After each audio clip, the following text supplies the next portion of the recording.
আসসালামু আলাইকুম। আমি মির নাদিম ফয়সাল আহমেদ। প্রতিদিন আমি বিজনেস রিলেটেড একটি নির্দিষ্ট টপিকস নিয়ে আপনাদের সাথে আলোচনা করে থাকি। তারই ধারাবাহিকতায় আজও একটি নির্দিষ্ট টপিকস নিয়ে আপনাদের সাথে আলোচনা করব। আমাদের এই আলোচনা আমাদের লস ভেঞ্চার কনসালটেন্সির ফেসবুক পেজ এবং লস ভেঞ্চার ইউটিউব চ্যানেলে দেয়া থাকে। আপনারা বিজনেস রিলেটেড বিভিন্ন প্রশ্নগুলো একসাথে পেতে আমাদের যে ইউটিউব চ্যানেল আছে লস ভেঞ্চার, সেটি সাবস্ক্রাইব করে রাখতে পারেন। আজকে যে টপিকসটি নিয়ে আলোচনা করব সেই টপিকসটি হচ্ছে যে একটি বিজনেস রিলেটেড আইডিয়া আপনার কাছে আছে, আপনি কিভাবে এখন সামনে এগিয়ে যেতে পারেন, এই টপিকসটি নিয়ে আজকে আমি কথা বলবো। আমার এই আলোচনায় যদি কোনো ভুল হয়ে থাকে অথবা কোনো কিছু যোগ বিয়োগ অথবা যে কোনো সুন্দর পরামর্শ যদি আপনাদের কাছে থেকে থাকে, যেহেতু আপনারা অডিয়েন্স, অবশ্যই আমাকে কমেন্টে জানাবেন, তাহলে আমার জন্য এই আলোচনা করা খুব ভালো হবে। এবং আজকে আমাদের এই আলোচনাটা আমরা একটু বিস্তারিত ব্যাখ্যা সহ আলোচনা করব, কেননা আজকের এই আলোচনা খুবই চমৎকার একটি আলোচনা হবে এবং এই আলোচনায় অনেক কিছু আমি আলোচনা করব। তা আপনার কাছে একটি সুন্দর বিজনেস আইডিয়া আছে, এখন আপনি কিভাবে সামনের দিকে এগিয়ে যাবেন। এরকম অনেকের কাছে বিভিন্ন ধরনের বিজনেস রিলেটেড আইডিয়া থাকে, বিজনেস রিলেটেড বিভিন্ন সুন্দর ধারণা থাকে, কিন্তু তারা সামনের দিকে এগিয়ে যেতে পারে না। এই আলোচনাটি আমি আশা করব তাদের জন্য খুবই ভালো হবে এবং তারা এই আলোচনা শুনলে তাদের সেই সুন্দর ইউনিক আইডিয়াগুলো নিয়ে তারা সামনের দিকে এগিয়ে যেতে পারবে। এখন আপনার কাছে সুন্দর একটি বিজনেস আইডিয়া আছে, আপনি কিভাবে সামনের দিকে এগিয়ে যাবেন। প্রথমে আপনি দেখবেন যে আপনার এই বিজনেসটা শুরু করতে হলে কতটুকু ফান্ড দরকার হয়। অনেকে বলে যে টাকার জন্য কখনো বিজনেস আটকে থাকে না, কিন্তু আপনি ফান্ড না ছাড়া কখনো একটি বিজনেস শুরু করতে পারবেন না। আপনার কাছে যত টাকা থাকবে বা আপনার কাছে যেরকম থাকবে সেভাবেই আপনি আপনার বিজনেসটি শুরু করবেন, এটি স্বাভাবিক। কিন্তু আপনার কাছে যদি পর্যাপ্ত পরিমাণ ফান্ড না থাকে, তাহলে তো আপনি আপনার কাঙ্ক্ষিত বিজনেসটি শুরু করতে পারবেন না। এজন্য আপনাকে অবশ্যই আপনার কাঙ্ক্ষিত বিজনেসটি শুরু করতে হলে কীরকম ফান্ড লাগবে, কত টাকা প্রথমে থাকলে আপনার জন্য সুবিধা হবে, কত টাকা লাগবে এই বিজনেসটি রান করতে হলে, সেই জিনিসটি অবশ্যই আপনাকে ভালোভাবে পুরোপুরি ধারণা নিয়ে আপনাকে শুরু করতে হবে। এছাড়া আপনাকে এই বিজনেসটি শুরু করতে হলে যারা এক্সপার্ট আছে বা এই জায়গায় খুব সফলতার সাথে বিজনেস করছে বা সফলতার সাথে তারা বিজনেসটি নিয়ে এগিয়ে যাচ্ছে, তাদের পরামর্শ আপনি নিতে পারেন। যখন আপনি তাদের পরামর্শ সুন্দরভাবে ভালোভাবে নেবেন, সেখান থেকে আপনি অনেক কিছু শিখতে পারবেন এবং তাদের সেই ইন্সপাইরেশনাল যে কথাগুলো থাকবে সেগুলো আপনি তখন তাদের কাছ থেকে কালেক্ট করে নেবেন।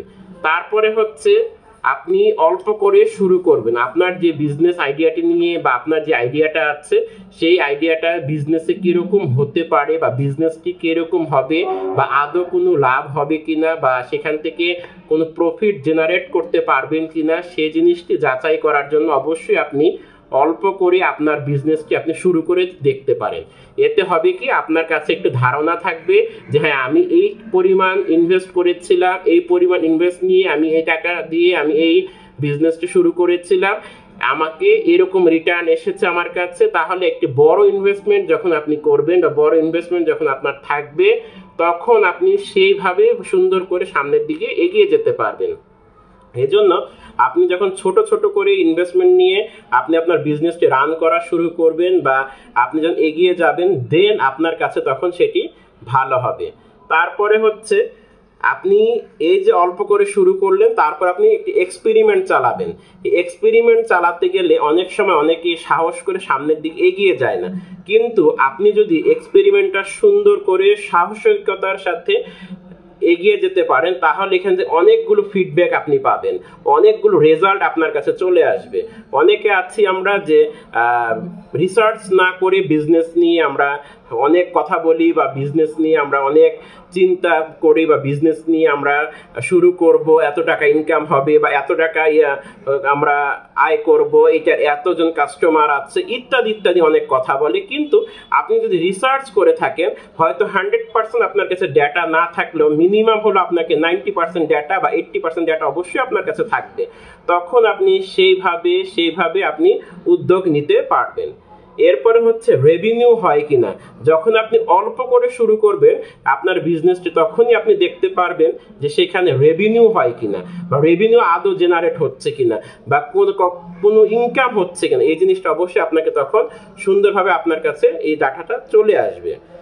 তারপর হচ্ছে প্রফিট হচ্ছে কিনা, প্রফিটটা কিরকম হচ্ছে, কম না বেশি, বা কিভাবে আপনার বিজনেস মডেলটি সাজালে, বিজনেস মডেলটি গুছালে আপনার জন্য ভালো হবে, সেটি অবশ্যই আপনাকে কি করতে হবে, যাচাই করতে হবে। তার আগে একটি কথা বলে রাখি, লস ভেঞ্চার কনসালটেন্সি কর্তৃক আমরা লস ভেঞ্চার বিজনেস ইনকিউবেশন সেন্টার চালু করেছি। আপনারা যারা অফিস নিতে আগ্রহী, শুধুমাত্র ফাউন্ডাররা যারা অফিস নিতে আগ্রহী, আপনারা অবশ্যই আমাদের সাথে যোগাযোগ করতে পারবেন। আমাদের পার টেবিল 3000 টাকা করে ভাড়া হবে। আপনাদের যদি কারো অফিস দরকার হয়ে থাকে, অনলি ফাউন্ডার বসতে পারবে, তারা অবশ্যই আমাদের সাথে যোগাযোগ করতে পারবেন, অথবা কমেন্ট সেকশন জানাতে পারবেন, অথবা আমাদের লস ভেঞ্চার কনসালটেন্সির ফেসবুক পেজেও যোগাযোগ করতে পারবেন। তারপর হচ্ছে মূল দাম থেকে কত টাকা আপনি বেশি পাচ্ছেন, অর্থাৎ আপনার প্রোডাক্ট যদি আপনি 500 টাকা দিয়ে কিনে থাকেন, সেখান থেকে আপনি কতটুকু লাভ রাখতে পারবেন, কতটুকু আপনার প্রফিট হবে, ইত্যাদি বিষয়গুলো আপনি এই বিজনেস আইডিয়া স্টেজে থাকতে এই এক্সপেরিমেন্টগুলো অল্প অল্প করে শুরু করলে এই অনেকগুলো রেজাল্ট আপনার কাছে চলে আসবে, অনেকগুলো ফিডব্যাক আপনার কাছে তখন তৈরি হবে। সর্বশেষ হচ্ছে লাভ বেশি হচ্ছে না ক্ষতি হচ্ছে, এই জিনিসটি অবশ্যই আপনাকে কি করতে হবে, তখন আপনি যাচাই করতে পারবেন যে লাভ বেশি হচ্ছে না ক্ষতি হচ্ছে, বা লাভ কিরকম হচ্ছে না ক্ষতি বেশি হচ্ছে, তাহলে আপনাকে অবশ্যই তখন বিজনেসে চেঞ্জ করতে হবে, বা সেই আইডিয়া নিয়ে আপনাকে এগিয়ে গেলে আপনার জন্য তখন কি হবে না, ভালো হবে না।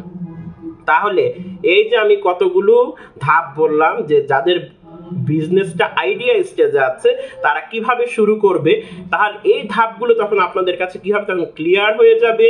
তখন আপনাদের কাছে জিনিসটা খুব ভালোভাবে আপনাদের কাছে একটি ফিডব্যাক চলে আসবে। আপনি তখন সেই আইডিয়াটা আরো জেনারেট করে, আইডিয়াটা আরো ডেভেলপ করে নিয়ে তারপরে আপনি সামনের দিকে এগিয়ে যেতে পারবেন। আজকের এই আলোচনাতে আপনাদের জন্য কোনো প্রশ্ন থাকে, কোনো পরামর্শ থাকে, অবশ্যই কমেন্ট সেকশনে জানাবেন, এবং লস ভেঞ্চার কনসালটেন্সির ফেসবুক পেজে আপনারা যোগাযোগ করতে পারবেন। আজ এ পর্যন্তই, ভালো থাকুন, সুস্থ থাকুন, আসসালামু আলাইকুম।